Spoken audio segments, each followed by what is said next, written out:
Café com Notícia, a sua revista eletrônica diária na Metropolitana. Tenha sempre um bom dia, Metropolitana.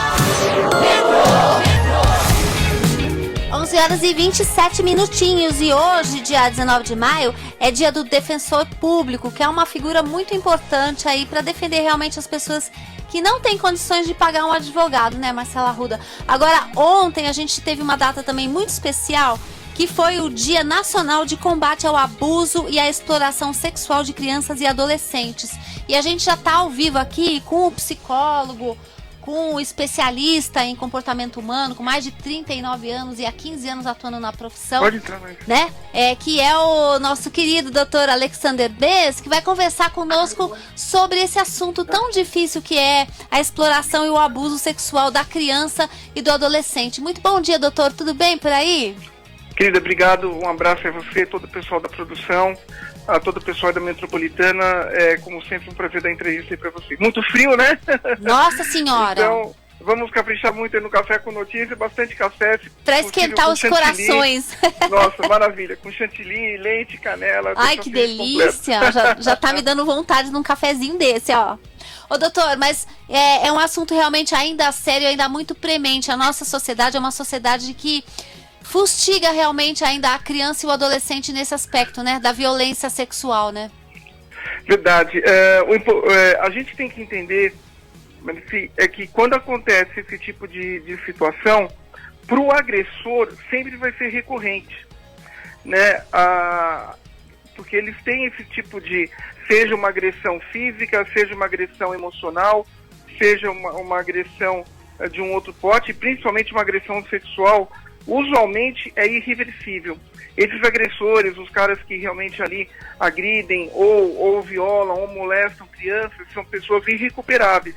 Isso já está comprovado pela psiquiatria, né? E principalmente já faz parte até da conduta do FBI, ou para quem quiser em inglês, o FBI, em realmente estudar esses tipos de personalidades. Infelizmente, são pessoas ali que têm uma desestruturação de ego muito grande e a alteração é uma alteração morfológica, orgânica e não psicológica, por isso que é irreversível. A tara sexual, por exemplo, mesmo a tara sexual infantil, ela é irreversível porque a pessoa tem fragmentações nos seus aparelhos mentais sexuais, nos seus aparelhos mentais intelectuais, mas não, e é tão sério isso, mas que os Estados Unidos hoje, a psiquiatria americana voltou a adotar a terminologia de monstros urbanos, né?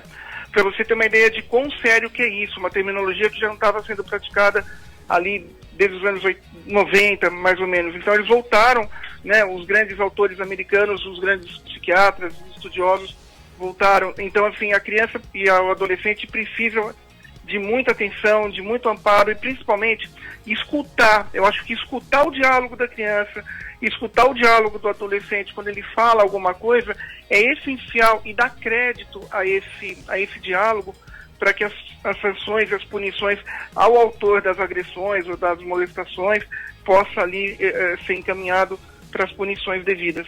Ontem a gente falou até brevemente sobre esse assunto, porque realmente, né, a gente tem que voltar a um olhar muito observador, né, para a criança, para o adolescente, porque essa agressão, ela pode estar na escola, pode estar na prática esportiva, pode estar numa igreja, né? A gente pode estar dentro da internet, o que piora ainda mais as coisas, porque é um mundo completamente desprovido de qualquer tipo de censura e de qualquer tipo de proteção para o adolescente que se aventura aí a navegar por páginas desconhecidas, falando com desconhecidos, né, doutor? Muito, muito boa aí a sua colocação.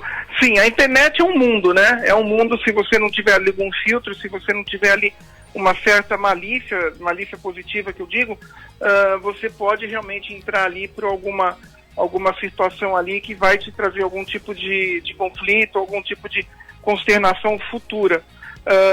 E pode sim, o agressor ele pode estar presente, pode ser um diretor de escola, pode ser um diretor de algum time de futebol, de Sim. basquete, quer dizer, ele está sempre em qualquer lugar, pode estar até na sua própria casa, inclusive, né? Quando a gente fala em pedófilos, por exemplo, é importante a gente ter noção que o pedófilo nunca vai estar inserido no meio de adulto, mas ele vai estar sempre inserido num universo mais infantil. Ser parque de diversão e lugares assim, né? Lojas de brinquedo, quer dizer. Então, o acompanhamento dos pais e não deixar os seus filhos sozinhos também... Quer dizer, parece bobo, né, o que a gente está falando, mas é a mais pura verdade. As pessoas não dão importância, né, doutor? Não dão. Porque um pedófilo, o que o pedófilo faz? Ele é atraído, né, ele tem uma tara sexual irreversível por criança, ele tem uma tara ali nesse sentido. É realmente uma situação ali muito problemática para a criança, que não vai ter como se defender. Sim. E para ele realmente chegar perto dessa criança, ele tem que estar próximo ali do... Sim, ele tem que estar no convívio, né? É verdade. Exato. E também existe, né, você tem também veja, quando a gente fala nesse tipo de comportamento, mas é importante a gente dizer que geralmente é masculino. Só para você ter uma ideia, não existe na literatura mundial estatísticas de mulheres pedófilas. Né? É um transtorno essencialmente masculino. A porcentagem de mulheres pedófilas no mundo, não estou falando do Brasil, estou falando do mundo, é tão pequena que você não consegue uma porcentagem disso na literatura. Puxa. É um transtorno essencialmente masculino. Essencialmente masculino. Né? Geralmente, a grande maioria dos pedófilos, vamos dizer aí 60%, 65% são homens brancos, né? Na faixa aí de 25 até 50, 60 anos. O que caracteriza isso? Você tem que, por exemplo, um pedófilo sempre tem que ser maior de idade. Agora, a única exceção, se tem um casal namorando, a menina tem 16, o cara tem 17,5, quase 18, mas ele começou a namorar essa menina antes da maioridade. Quando ele fizer a maioridade, não consta como pedofilia, porque ele já namorava a menina antes. Agora, um cara mais velho, 22, 23, que namora com uma menina de 15, 16 anos, para a ciência isso já é constatado como pedofilia, né? Então, veja, a diferença de idade ali... Agora, claro, se é uma menina de 20 anos e um cara tem 50, aí já não entra nessa categoria. Por quê? Porque a pedofilia perde o seu poder por um pedófilo quando a vítima faz 18 anos. Que coisa curiosa, né? A gente poderia falar aqui durante 20 anos, tem assunto para falar. Eu estou fazendo um livro bem grande nesse sentido, está muito longe de acabar ainda, porque é muita pesquisa, né? Mas é muito importante realmente essas estatísticas e essa preocupação que a gente tem que ter com esse olhar mesmo, né? De entender que o perigo pode estar ali do lado, né? Sim, e a forma como a lei trata com isso também é muito curiosa, né, doutor? Porque veja, mas assim, as estatísticas mostram, tá? Especialmente as estatísticas americanas, que é por onde eu estudo, que 70% de cada 10 vítimas de pedofilia, 70% vão virar outros pedófilos no futuro. Sim, é um ciclo que não tem fim. Horrível, sim, porque é uma indústria, né? É uma indústria de psicose. A pedofilia, quando a gente fala em perversão sexual, a perversão sexual nada mais é do que uma psicose sexual, tá? A perversão sexual é uma patologia igual à psicose e sempre tem ali a conotação sexual. A sua vertente sexual. Sim. O problema é que para uma criança que realmente sofreu ali um abuso, quanto mais nova essa criança for, mais violenta, e nesse sentido a criança também vai ser no futuro. Porque ela não sabe, né, Dodô? Ela não sabe avaliar o que está acontecendo com ela, né? Sim, porque aí há uma fragmentação mental ali muito instantânea e é difícil de você ser tratado, porque o rompimento mental é na hora, né? Então, para você recuperar é muito difícil. Aí a gente percebe pessoas que fazem terapia por anos para poder vencer situações como essa e muitas vezes nem conseguem, né? Olha, até conseguiria se você conseguir entrar com a terapia até no primeiro ou segundo mês após o abuso. Só que a grande maioria não só vai para terapia. Leva anos, né, doutor?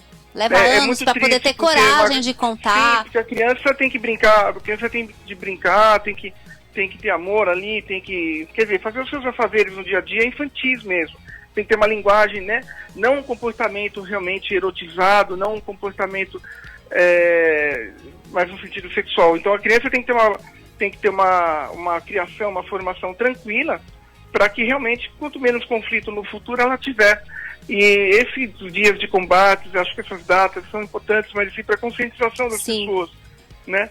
Eu acho que sempre Eu acho que uma dica que a gente poderia... Como é que o pedófilo age? Ele age realmente pela aproximação, né? Não precisa ser necessário... Você pode ter um pai pedófilo que possa violentar seus filhos, ou mesmo um pai pedófilo que não pegue os seus filhos.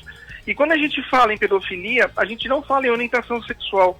Não existe homossexualidade ou heterossexualidade no comportamento de um pedófilo, mas sim preferência sexual por menino, por menina ou por ambos. Sim. Tá?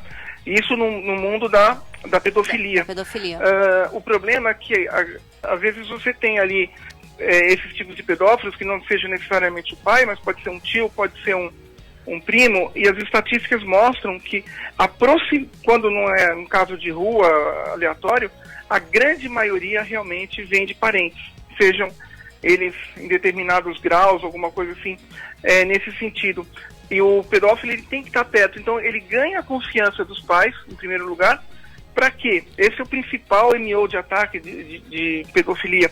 Ele ganha a confiança dos pais. Exato. Para depois que a criança perceber, nossa, mas o tio ali, já foi tarde. O tio é gente boa. Então, aí ele conquista a criança. O MO de ataque ele é muito variado. Ele pode ser mais sutil, ele pode ser mais violento, vai depender realmente de situação para situação. É um estudo amplo, é um estudo longo, mas o que a gente puder fazer para realmente sempre deixar claro a intenção, né? Principalmente o pedófilo, ele vai sempre se fazer presente, ele não consegue ficar muito longe. Sim. Ele precisa, por uma causa de uma ligação patológica, estar perto de uma criança, especialmente quando essa criança em específico é o seu objeto ali de a desejo, palavra objeto de assim, consumo mesmo, essa é a palavra.